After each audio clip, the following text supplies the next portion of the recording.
நம்ம அண்ணன் டாக்டர் ஃபேட்டுக்கு அவரோட ஹெல்மெட் ஆஃப் ஃபேட் இல்லைன்னா என்ன ஆகுன்னு தெரியுமா? போன சாட்சில் நம்ம டிசியில் இருக்கிற மந்திரவாதி அண்ணனுக்கும் மார்வல் இருக்கிற மந்திரவாதி அண்ணனுக்கும் பேட்டில் வச்சுருந்தோம். அதில் நம்ம டிசியில் இருக்கிற மந்திரவாதி அண்ணன்டா ஜெயிச்சாரு.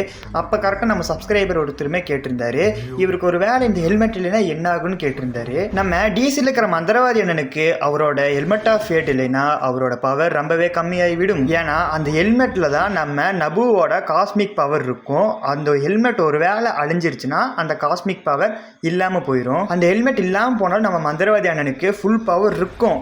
ஆனால் அந்த ஹெல்மெட் போட்ட அளவுக்கு இருக்காது பவர். உதாரணத்துக்கு இவருக்கு என்னென்ன பவர்லாம் இல்லாமல் போயிருந்தா, இவர் பறக்கிற பவர் போயிடும், ரியாலிட்டி மேனிப்புலேஷன் போயிடும், டைமென்ஷனல் அந்த பவரே போயிருங்க. முக்கியமான பவர் அதுவே இவர்கிட்ட இருந்து போயிடும் அந்த ஹெல்மெட் இல்லைன்னா நம்ம டிசியில் இருக்கிற மந்திரவாதி அண்ணனுக்கு. பட் ஒரு சில காமிக்ஸில் நம்ம அண்ணனுக்கு திருப்பியுமே ரீக்ரியேட் ஆகிற மாதிரி காமிச்சிருப்பாங்க அந்த ஹெல்மெட் ஆஃப் ஃபேட். சிம்பிளாக சொல்லணும்னா நம்ம டிசியில் இருக்கிற மந்திரவாதி அண்ணனுக்கு அவரோட ஹெல்மெட் ஆஃப் ஃபேட் இல்லைன்னா அவர் ரொம்பவே வீக் ஆயிடுவார். ஒரு சில முக்கியமான பவர்லாம் நம்ம அண்ணன்கிட்ட ரொம்பவே வீக் ஆயிரும்.